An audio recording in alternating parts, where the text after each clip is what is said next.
লেখিকা মৌসুমী হাজরার ৬ মাসের প্রেমিকা। কি হয়েছে অনি? চোখ মুখের কি অবস্থা? মন ভালো নেই আঙ্কেল, অস্মির সাথে ব্রেকআপ হয়ে গেছে। এই নিয়ে কতবার হলো রে? আঙ্কেল, এইবার এটা সিরিয়াস ম্যাটার। আগের 3বার যখন তোর অস্মির সাথে ব্রেকআপ হলো সেটাও সিরিয়াস ম্যাটারই ছিল। তুমি ব্যাপারটা বুঝছো না, যতবারই ব্রেকআপ হয়েছে ততবারই যেভাবে হোক কথা বলে ঠিক করে নিয়েছি। ঠিক আছে, এইবারেও কথা বলে ঠিক করে নে। কি করে করব বলো? সব দিক থেকে আমাকে ব্লক করেছে যে। সে কি রে, এমন তো আগে অস্মি কোনোদিন করেনি। তা কি নিয়ে সমস্যাটা হলো শুনি? তোমাদের বলেছিলাম না আমার লাস্ট উইক অফিস ট্যুর ছিল, আসলে ওটা মিথ্যে। বন্ধুদের সাথে গোয়া গিয়েছিলাম আর সেটা অস্মি জানতে পেরে গেছে। বলিস কি? এটা তো তুই অন্যায় করেছিস, আমি তোকে কোনো হেল্প করতে পারবো না। এমন করে বলো না আঙ্কেল, তুমি আমার শেষ ভরসা। আন্টি মেয়ে, আন্টি তাই অস্মির দিকটা বেশি ভাববে। বাট তুমি তো আমার ব্যাপারটা একটু বুঝবে। বন্ধুদের না করতে পারিনি। অস্মিকে বললে হয়তো বারণ করতো না, কিন্তু হয়তো ওর একটু খারাপ লাগতো। এমনিতেই আমাদের কাজের চাপে দেখা বেশি হয় না, আর আমি বন্ধুদের সাথে ঘুরতে চলে গেলাম। এতই যদি বুঝিস তো গেলি কেন? আঙ্কেল প্লিজ, এইবারের মতো বাঁচিয়ে দাও। অস্মিকে আমি হারাতে চাই না। আচ্ছা বেশ, কোনো একটা উপায় ঠিক বের হবে। আমি আছি তোর সাথে। থ্যাংক ইউ আঙ্কেল, আমি জানি তুমি বললে অস্মি ঠিক আমাকে ক্ষমা করে দেবে। আচ্ছা আঙ্কেল, কিছু যদি মনে না করো তো একটা পার্সোনাল কোয়েশ্চেন করব? আরে বল না, আমি আবার কি মনে করব? তোমার আর আন্টির মধ্যে কোনোদিন মনোমালিন্য হয়নি? তোমাদের খুব সুখী সুখী দেখতে লাগে, আর তোমাদের কোনো সন্তান নেই। এই নিয়ে কোনোদিন দুজনের মধ্যে। আমাদের সন্তান নেই তো কি হয়েছে, তোরা আছিস তো। আর একটা কথা মনে রাখবি, একে অপরের প্রতি ভালোবাসা আর শ্রদ্ধা থাকলে সারা জীবন ভালোভাবে থাকা যায়। তাহলে সত্যি তোমাদের কোনোদিন ঝগড়া হয়নি? আর হবেই বা কি করে? আন্টি ভীষণ শান্ত স্বভাবের। তুমি ঝগড়া করতে চাইলেও আন্টি চুপ করে থাকবে। না, তোর আন্টির সাথে আমার কোনোদিন ঝগড়া হয়নি। তবে আমার এক প্রেমিকা ছিল, 6 মাসের প্রেমিকা। তার সাথে আমার প্রায় ঝগড়া হতো। 6 মাসের প্রেমিকা? বলো কি আঙ্কেল? নিশ্চয়ই এর পেছনে কোনো গল্প আছে। তা তোমাদের বিচ্ছেদ হয়ে গেল কেন? তোমাদেরও কি ভীষণ ঝগড়া হয়েছিল? না রে অনি, বরং প্রতিবার ঝগড়ার পর আমাদের ভালোবাসা আরো বেড়েছিল। তাহলে কি হয়েছিল একটু বলো না আঙ্কেল। আন্টিও তো এখন নেই এখানে, তুমি বলতে পারো, আমি আন্টিকে কিছুই জানাবো না। কি নাম ছিল তোমার প্রেমিকার? মন। বাহ, কি সুন্দর নাম তো। তোমার সাথে মনের আলাপ হয়েছিল কিভাবে? এতক্ষণ অবধি কথা হচ্ছিল সমরেশ আঙ্কেল আর অনির। অনির প্রশ্ন শুনে সমরেশবাবু হারিয়ে গেলেন অতীতের পাতায়। এক্সকিউজ মি, আপনি কি এখানেই থাকেন? কথাটা শুনেই ঘুরে তাকালো সমরেশ। তার সামনে দাঁড়িয়ে আছে একটি ছিপছিপে চেহারার শ্যামবর্ণা মেয়ে।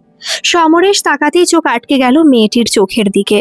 এতদিন সে কবির ভাষায় শুনে এসেছে শ্যামবর্ণা মেয়েরা চোখে কাজল পড়লে আরো যেন মায়াবী লাগে। এই যে শুনছেন? সমরেশের এবার সম্বিত ফিরল। কোনো রকমে নিজেকে সামলে নিয়ে বলল, হ্যাঁ বলুন, আমার এখানেই বাড়ি। এখানের অমরেশ বাবুর বাড়ি কোনটা জানেন? অমরেশ সেন? হ্যাঁ হ্যাঁ, আপনি চেনেন? ওই যে সামনের দোতলা বাড়িটা দেখছেন, ওই বাড়িটা।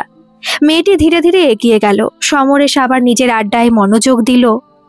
মেয়েটি অমরেশবাবুর বাড়ি যেতেই অমরেশবাবু চিনতে পারলেন মেয়েটিকে। সে হচ্ছে তার বন্ধুর মেয়ে। এখানে পড়াশোনার জন্য এসেছে, থাকে হস্টেলে। আজ ছুটি বলে দেখা করতে এসেছে। কিছুক্ষণ পর সমরেশ বাড়ি ঢুকতেই তার বাবা অমরেশবাবু ডেকে বললেন, এই যে সমর, এতক্ষণে বাড়ি ফেরার সময় হলো, এদিকে এসো। এই মেয়েটি আমার বন্ধুর মেয়ে, তোমাদের কলেজেই ভর্তি হয়েছে, এখন আছে হস্টেলে। তুমি ওর খেয়াল রাখবে, কোনো অসুবিধা না হয় তা দেখবে। মেয়েটির নাম মন। অনি এতটা অবধি শুনে বলল, থামো থামো আঙ্কেল, তার মানে তো সবকিছুই ঠিক ছিল। তোমার বাবার বন্ধুর মেয়ে মন, আর তোমার উপর দায়িত্ব পড়লো মনের খেয়াল রাখার। আরে বাস, প্রেম তো তাহলে একদম জমে উঠেছিল, কোনো প্রবলেমই তো ছিল না। সমরেশ আঙ্কেল মৃদু হেসে বলল, বাধা তো ছিল অনি, মনের জীবনে তখন অন্য কেউ ছিল। অনির মুখের চওড়া হাসিটা এক নিমেষেই মিলিয়ে গেল। কিছুটা কৌতূহল বশত জিজ্ঞাসা করলো, তাহলে মনের সাথে প্রেম হয়েছিল কিভাবে? সমরেশ আঙ্কেল বললেন, মনকে আমি অনেক বাধা বিপত্তির পর পেয়েছিলাম। অনি আবারও প্রশ্ন করলো, তাহলে মনকে হারিয়ে ফেললে কেন? কেন জোর করে আটকে রাখলে না? সমর, একটু তোমার সাথে কথা ছিল। বাবার কথা শুনে সমরেশ বাইরে যেতে যেতে দাঁড়িয়ে পড়ল। তারপর বাবার কাছে এসে দাঁড়ালো। সেদিন যে মেয়েটি এসেছিল তাকে আজ নিয়ে আসতে পারবে? বাবা নিয়ে আসতে যাব কেন? সেদিন তো নিজেই এসেছিল। হ্যাঁ, সেদিনও খালি হাতে এসেছিল, আজ ওর সাথে ব্যাগ থাকবে। কলেজের ছুটিতে এবার বাড়ি যাবে না, এখানেই থাকবে। কদিন পর ওর মা বাবাও আসবে। বাবার কথা শুনে মনের মধ্যে একটা ভালো লাগার স্রোত যেন বয়ে গেল। এই কদিন কলেজে মনকে একবার দেখার বাহানায় নানা অজুহাত দিয়ে সমরেশ দেখা করেছে। এই যেমন মনকে জিজ্ঞাসা করেছে, কোনো অসুবিধা হচ্ছে না তো? কিছু লাগবে? কিছু দরকার হলে জানাবেন। প্রায় 30 মিনিট অপেক্ষা করার পর মন হস্টেল থেকে বেরিয়ে এলো। সমরের সাথে সাথে মনের কাছে গিয়ে ব্যাগগুলো নিল। মন কয়েকবার বারণ করলো অবশ্য। তারপর বাড়ি ফিরতেই মনের জায়গা হলো সমরেশের পাশের রুমে। অনি এতটা অবধি শুনেই বলল, থামো আঙ্কেল, আন্টি আসছে।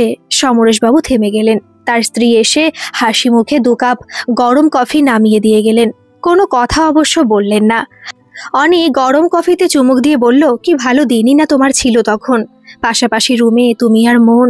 তারপর বলো তো এই মন দেওয়া নেওয়া কি করে হলো? সমরেশবাবু গরম কফিতে চুমুক দিয়ে বললেন, তোর আন্টি কফিটা দারুণ বানায়। অনি থামিয়ে দিয়ে বলল, দাঁড়াও দাঁড়াও, তুমি আবার এখন আন্টির গুণগান গেও না। আমি জানি আন্টি খুব ভালো ভালো কফি বানায়, রান্নার হাতও ভালো, মানুষ হিসেবে আরো ভালো। তবে এই মুহূর্তে আন্টির গুণগান গাইলে তুমি তোমার প্রেমিকা মনের কথা আর আমাকে বলবে না।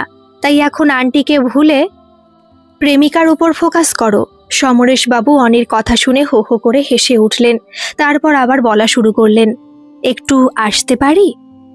সমরেশ গলার শব্দ শুনে চমকে গেল। যে ছবিটা আঁকছিল হঠাৎ তড়িঘড়ি সেটা লুকিয়ে বলল, আসুন আসুন। মন বই আর খাতাটা সাথে নিয়ে এসে চেয়ারে বসলো। তারপর বলল, অমরেশ কাকুর কাছে শুনলাম আপনি অঙ্কতে খুব ভালো, আমাকে একটু এটা বুঝিয়ে দেবেন?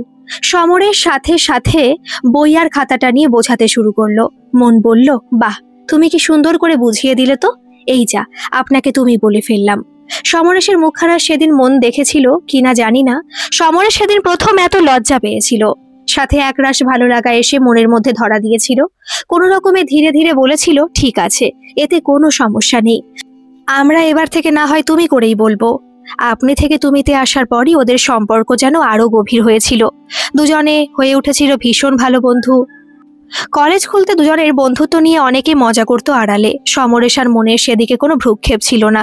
সমরেশকে ডেকে একদিন তার বন্ধু আশিস বলল, তোর সাথে ওই মেয়েটার সম্পর্ক কেমন রে? সমরেশ আনমনে উত্তর দিল, দুজন বন্ধুর মধ্যে যেমন সম্পর্ক হওয়া উচিত তেমনই। আশিস বলল, আসলে ওই মেয়েটাকে আমার ভীষণ ভালো লাগে, তুই একটু কথা বলিয়ে দিবি? সমরেশ নিজের রাগটাকে কন্ট্রোল করে বলল, ও খুব ভালো মেয়ে, তুই আমার বন্ধু, তাই তোকে ভালো কথাতেই বলছি, ওর সামনে তোকে যেন না দেখি। আর কোনো কথা না বলে সমরেশ চলে গেল। মনকেও বারবার বারণ করে দিয়েছিল আশিসের সাথে কথা না বলতে।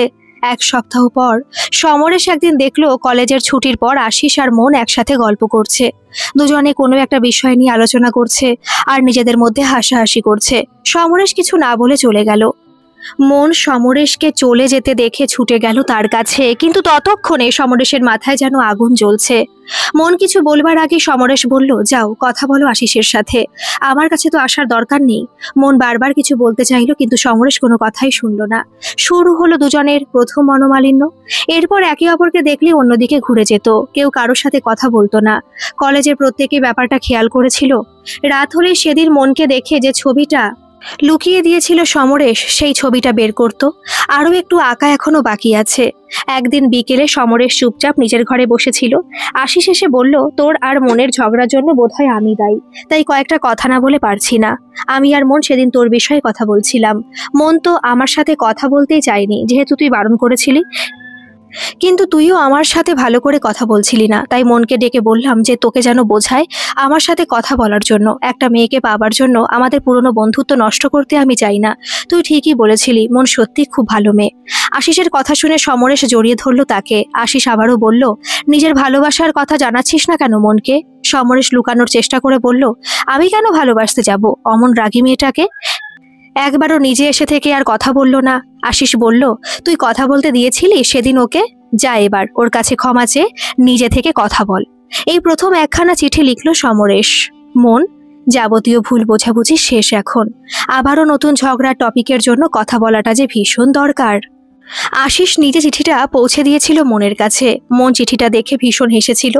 আবারও তাদের সম্পর্ক গভীর হলো। এই কয়েক মাসে বিভিন্ন কারণে টুকটাক ঝগড়া লেগেই থাকতো, তবে তার মেয়াদ হতো একদিন। এইভাবে প্রতিবার ঝগড়ার শেষে দুজনে হেসে উঠত। অনি এবার সমরেশ বাবুকে থামিয়ে বলল, আঙ্কেল, আমি তোমার কাহিনী শুনে অশ্মিকে ভীষণ মিস করছি। তুমি একবার ফোন করো না। আমি কথা বলবো না, শুধু ওর ভয়েসটা শুনবো। সমরেশ বাবু হেসে বললেন, ধৈর্য ধর। প্রেমে ধৈর্য আর অপেক্ষা না থাকলে তাহলে তার গুরুত্ব বোঝা যায় না। অনি বলল, ঠিকই বলেছো আঙ্কেল, তবে আমি এই কদিন বহু চেষ্টা করেছি অশ্মির সাথে কথা বলার। ওর অফিসে গিয়েও দেখা করেছি, সরি বলেছি। আচ্ছা আঙ্কেল, তুমি কি করে তোমার প্রেমিকার রাগ ভাঙাতে? কি ব্যাপার মন, আজ এত চুপচাপ? কই কিছু হয়নি তো? শরীর ঠিক আছে? হ্যাঁ, কদিন ধরে তোমাকে একটা কথা বলবো ভাবছিলাম, কিন্তু কিভাবে বলবো বুঝতে পারছিলাম না। বাব্বা, আমার সামনে এতই ইতস্তত বোধ? আমি জানি না তোমাকে বললে তুমি কি ভাববে আমাকে নিয়ে। কি এমন কথা বলো তো যে এত কিছু ভাবতে যাব আমি? একটা কথা মাথায় রেখো, আমি তোমার কোনো কথাতেই কিছু মনে করব না। তুমি আমাকে বলতে পারো। তাহলে পরের রবিবার আমাদের পরিচিত সেই গঙ্গার ঘাটে আমরা দেখা করব, সেখানেই কথা হবে। অনি সমরেশ আঙ্কেলের কাহিনী শুনতে শুনতে বলল, বাহ, তোমাদের সময় এভাবে দেখা হতো? ভালো ভালো। তবে আমাকে একটা কথা বলো, মনের কথা শুনে তোমার একবারও মনে হয়নি যে ও তোমাকে প্রপোজ করতে পারে? সমরেশ আঙ্কেল বলল, একবার কেন রে, আমি তো ভেবেই নিয়েছিলাম এটাই হবে, তাই আগে থেকে আমি প্রস্তুতি নিয়েছিলাম। অনি অবাক হয়ে বলল, কি রকম প্রস্তুতি? সমরেশ বাবু বললেন, তাহলে কাহিনী আবার শুরু করা যাক। সমরেশের সাথে মনের দেখা করার দিন 3 দিন পর, কিন্তু এই সময়টা কিছুতেই যেন পার হচ্ছে না সমরেশের। কতবার যে আয়না নিজেকে দেখেছে। ছেলেরা বোধহয় প্রেমে পড়লেই এতবার আয়না দেখে। অবশেষে সেদিন চলে এলো। সমরেশ মনের পছন্দের একটা হলুদ পাঞ্জাবি পরে দেখা করতে গেল। দূরে গঙ্গার ধারে বসে আছে মন, একটা সাদা আর নীল রঙের শাড়ি পরে। কি যে অপূর্ব লাগছে। মনে হচ্ছে প্রকৃতি আজ যেন সব রং ঢেলে দিয়েছে। সমরেশ মনের কাছে গিয়ে বলল, একটু দেরি হয়ে গেল। মন তাকিয়ে বলল, না না ঠিক আছে, আমি একটু তাড়াতাড়ি এসেছি। সমরেশ খেয়াল করলো মনের ঠোঁটে আজ হাসির কোনো রেখা নেই। এতটা সাজেও তাই যেন কিছু একটা বাকি রয়ে গেছে। কিছুক্ষণ দুজনে চুপচাপ বসে রইল। এই নিস্তব্ধতা দুজনেরই ভালো লাগছে। সমরেশ ভাবলো, মনকে কিছু বলতে দেওয়ার আগেই তাকেই সব বলতে হবে, তাই পকেট থেকে ফুলটা বের করতে যাবে এমন সময় মন বলল, ভালোবাসলে মানুষ অপেক্ষা কেন করতে পারে না? সমরেশ কথাটা শুনে একটু চমকে গেল, তারপর ফুলটা আবার পকেটেই রেখে দিল। মন আবারও বলা শুরু করলো, আমি ওকে বলেছিলাম পড়াশোনাটা শেষ করে তারপর বাড়িতে তোমার কথা বলবো, কিন্তু যেই ও চাকরিটা পেয়ে গেল সেই এখন বলছে ওর পক্ষে নাকি অপেক্ষা করা সম্ভব নয়। অথচ একসময় বলেছিল ও নাকি সারা জীবন অপেক্ষা করতে পারবে। তুমি জানো সমরেশ, ও এই শহরে চাকরি পেয়েছে, এখন এখানেই আছে। সমরেশের কানে আর কোনো কথা ঢুকলো না। মনে হলো সবকিছু কেমন যেন তার থেকে সরে সরে যাচ্ছে। শুনছো সমরেশ? সম্বিত ফিরল মনের ডাকে। নিজেকে সামলে নিয়ে বলল, এখন কি করতে চাও? মন মাথাটা নামিয়ে বলল, আমি একা কিছু করতে পারবো না, তোমাকেও আমার সাথে থাকতে হবে। মনের ভিতরের সব কষ্টকে চেপে বলল, আমার সব রকম সাহায্য তুমি পাবে। মন তখন সমরেশের হাতটা ধরে বলল, কথা দিচ্ছ তো? তুমিও কুশলের মতো বদলে যাবে না তো? সমরেশ বেশিক্ষণ হাতটা তার ধরে রাখতে দিল না মনকে। মন যদি বুঝে ফেলে, তাই মনের হাতটা সরিয়ে বলল, কি করতে হবে বলো? মন ধীরে ধীরে বলল, আমাকে তোমার প্রেমিকা বানাতে হবে। সমরেশ বেশ অবাক হয়ে চেয়ে থাকলো মনের দিকে। মন মাথা নামিয়েই বলল, বেশি দিনের জন্য না, মাত্র 6 মাসের জন্য। আমি শুধু কুশলকে দেখাতে চাই, ও যদি আমাকে ভালোবাসে নিশ্চয়ই আমার কাছে ফিরে আসবে। তোমাকে আর আমাকে একসাথে দেখলে ও কতটা জ্বলে সেটাই আমি দেখব। সমরেশ যে এত প্রস্তুতি নিয়ে এসেছিল, অনেক কিছু বলবে ভেবেছিল, সব যেন হারিয়ে গেল তার জীবন থেকে। তবে সে কথা দিয়েছে যখন, কথা রাখবে। পকেট থেকে ফুলটা বের করে সমরেশ মনকে দিয়ে বলল, রাস্তায় আস্তে আস্তে পেলাম, নাও এবার গোমরা মুখে একটু হাসো তো দেখি। আমি আছি তোমার সাথে, কুশল ঠিক ফিরে আসবে। মন সব ভুলে হেসে উঠল। অনি এতটা অবধি শুনে দীর্ঘশ্বাস নিয়ে বলল, তুমি বলেই ওখানে ছিলে আঙ্কেল, আমি হলে কখন চলে আসতাম। এটা কোনো কথা হলো? মনকে ভেবেছিলাম অনেক বুদ্ধিমান একটা মেয়ে, শেষে কিনা আনম্যাচিওরের মতো একটা কাজ করতে বললো তোমাকে। আর তুমিও প্রেমে অন্ধ হয়ে ওর সাথ দিলে। সমরেশবাবু বললেন, ব্যাপারটা তা নয় রে, সেই প্রথম মন আমার কাছে কিছু চেয়েছিল। অনি এবার একটু রাগ দেখিয়ে বলল, তারপর কি হলো বলো? এত কিছু করে কি মনের মন কি একটুও পেয়েছিলে তুমি? সমরেশবাবু বললেন, আমি তো কিছু প্রত্যাশা রাখিনি মনের কাছে। অনি বলল, বাহ আঙ্কেল, কি মহান তুমি, কি মহান তোমার ভালোবাসা, সত্যি স্যালুট তোমাকে। সমরেশবাবু অতীতের পাতায় আবার হারিয়ে গেলেন। অনেকক্ষণ এসেছো বুঝি সমরেশ? না না, এই তো কিছুক্ষণ হলো। কুশল অফিস থেকে বেরিয়ে এইখানে আসবে কফি খেতে, সেই সময় তুমি আর আমি এখানে বসে থাকবো, হাসাহাসি করব, কথা বলবো। বেশ, তাই হবে। আমি তো কুশলকে চিনি না, তাই ওকে দেখলে তুমি অভিনয় শুরু করে দেবে, আর আমিও তখন বুঝে যাব। ওই তো কুশল আসছে, তুমি এই ফুলটা নিয়ে আমার খোপায় দাও তো। আরে কি সব বলছো, রাস্তায় দাঁড়িয়ে আছি আমরা, খেয়াল আছে তো? হ্যাঁ আমি জানি, তোমাকে যা করতে বলছি করো। সমরেশ মনের কথা মতো তাই করলো। দূর থেকে কুশল সেটা লক্ষ্য করলো। মনের কাছে এসে কিছু বলার আগেই মন তখন সমরেশের হাত ধরে বেরিয়ে গেল। কুশলও পিছু নিল ওদের। মন সেটা বুঝতে পেরে সমরেশের হাত ছাড়লো না। অনেকটা রাস্তা সমরেশের হাত ধরে হাঁটতে লাগলো। সমরেশ, জানো, কাল কুশল আমার সাথে দেখা করেছিল হস্টেলের বাইরে। আচ্ছা? শুধু আচ্ছা? জানতে চাইলে না ও কেন দেখা করেছিল? না মন, আমার এত কিছু জানার দরকার নেই। আমার যেটুকু করণীয় সেটুকুই আমি করব। কি ব্যাপার বলো তো? কদিন ধরে দেখছি কেমন যেন চুপচাপ তুমি। তেমন কিছু না, সামনে পরীক্ষা, তাই একটু চাপে আছি। পরীক্ষার পর তো একটা চাকরিও খুঁজতে হবে। চাকরি পেলে আমাকে ভুলে যাবে, তাই না সমরেশ? ভুলে যাওয়া কি এতই সহজ? তবে এই শহর ছেড়ে যেতে চাইছি, ভালো লাগছে না আর এখানে। কেন সমরেশ, কি হয়েছে আমায় বলো। কিছু না তো, বলো। কুশল কি জানতে চাইছিল আমার ব্যাপারে? তুমি কি করে জানলে কুশল তোমার ব্যাপারে জানতে চাইছিল?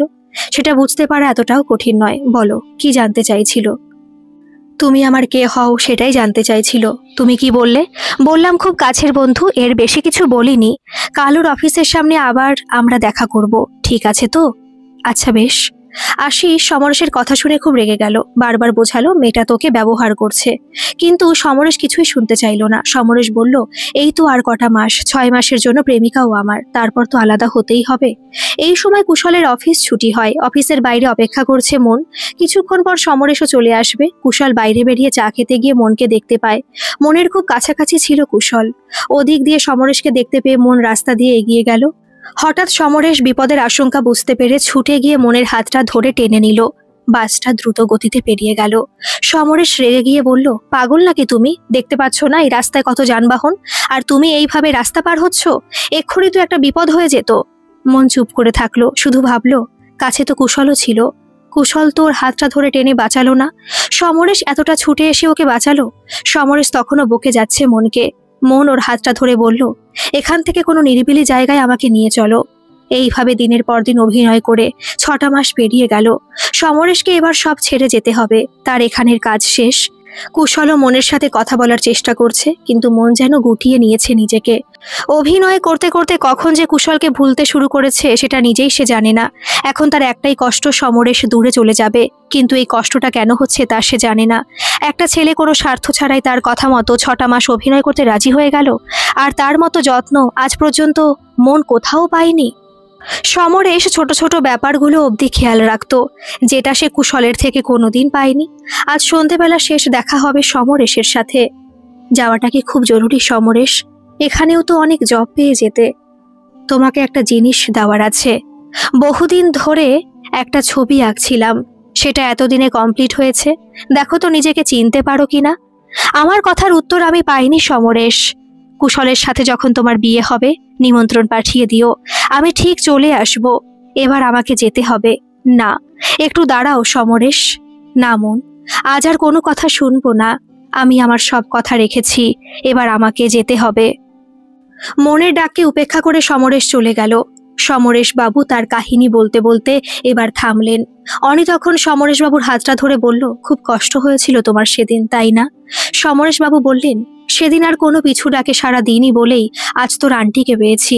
অনি বলল, হ্যাঁ হ্যাঁ, সব ভুলে যাও, মনকে আর মনে রাখার দরকার নেই। সমরেশ বাবু বললেন, মন আমার প্রথম ভালোবাসা, সে আমার আমৃত্যু অবধি মনে থেকে যাবে। অনি বলল, তাহলে আন্টি? পুরো কথাটা বলার আগে সমরেশবাবুর ফোন বেজে উঠল। টি টেবিলে রাখা ফোনের স্ক্রিনে সেভ করে রাখা নামটা দেখে চমকে উঠল অনি। তার মানে সমরেশ আঙ্কেলের সাথে এখনো তার প্রেমিকার যোগাযোগ আছে। ফোনটা ধরে সমরেশবাবু বললেন, হ্যাঁ বলো। অস্মি এসেছে? ঠিক আছে, পাঠিয়ে দাও। আমি আর অনি বাগানেই বসে আছি। অনি কিছুই বুঝতে পারছে না। সমরেশ আঙ্কেলের ফোনে মন ফোন করলো, আর অস্মি এখানে এসেছে, আঙ্কেল পাঠিয়ে দেওয়ার কথা বলল। অনি উত্তেজিত হয়ে বলল, আঙ্কেল প্লিজ বলো, এই মন কে? সমরেশ বাবু হো হো করে হেসে উঠলেন। তারপর বললেন, মন হলো তোর আন্টি মণিদীপা সেন। আমরা সবাই মন নামেই ডেকে এসেছি। অনি বলল, তাহলে তোমাদের লাভ ম্যারেজ? কিন্তু তোমাদের প্রেমটা হলো কিভাবে? তোমরা তো অভিনয় করছিলে। সমরেশবাবু বললেন, আমি তো অভিনয় করিনি, আমি সত্যি মনকে ভালোবেসেছিলাম। আর মন অভিনয় করতে করতে কখন যে আমাকে ভালোবেসে ফেলেছিল সেটা না হয় তোর আন্টির কাছেই জেনে নিবি। এখন যা, অশ্মি এসেছে, ওকে সরি বলে সব ঝগড়া মিটমাট করে নে। অনি সমরেশবাবুকে জড়িয়ে ধরে বলল, থ্যাংক ইউ আঙ্কেল। তা গিন্নি, আজকে ডিনারে কি পাওয়া যাবে? আজ বাইরে ডিনার হবে সমরেশ, অনি ট্রিট দেবে। আচ্ছা মন, তোমার মনে আছে আমরাও কেমন অশ্মি আর অনির মতো ঝগড়া করতাম? ভালোবাসা যেখানে আছে সেখানে ঝগড়া তো হবেই। তা ঠিক, তবে আমাকেই তো আগে এসে সরি বলতে হতো। সে বলতে ঠিকই, কিন্তু তোমার অভিমান তো আমি ভাঙিয়েছিলাম। মনে নেই আমার উপর রাগ করে শহর ছেড়ে চলে গিয়েছিলে? সেখানেও তো শান্তি পাইনি। 7 দিন পর তুমিও গিয়ে উপস্থিত হয়েছিলে সেখানে। কি করব, সেই 7 দিনই আমি বুঝে গিয়েছিলাম মনের মনে সমরেশ কিভাবে ঢুকে পড়েছে। মন সমরেশকে ছাড়া অসহায়, কিন্তু তুমিও তো কোনোদিন আমাকে বলনি যে তুমি আমাকে ভালোবাসতে। ভাগ্যিস তোমার বাবা আমাদের মনের কথা বুঝতে পেরেছিলেন, তাই তিনি আমাদের 4 হাত এক করেছিলেন। ভালোবেসেছি, ভালোবাসি, ভালোবেসে যাব, শেষ নিঃশ্বাস অবধি থেকে যাব তোমার সাথে। গল্পটি কেমন লাগলো অবশ্যই কমেন্ট করে জানাবেন, আর ভালো লাগলে একটা সাবস্ক্রাইব করে আমার পাশে থাকবেন। ধন্যবাদ।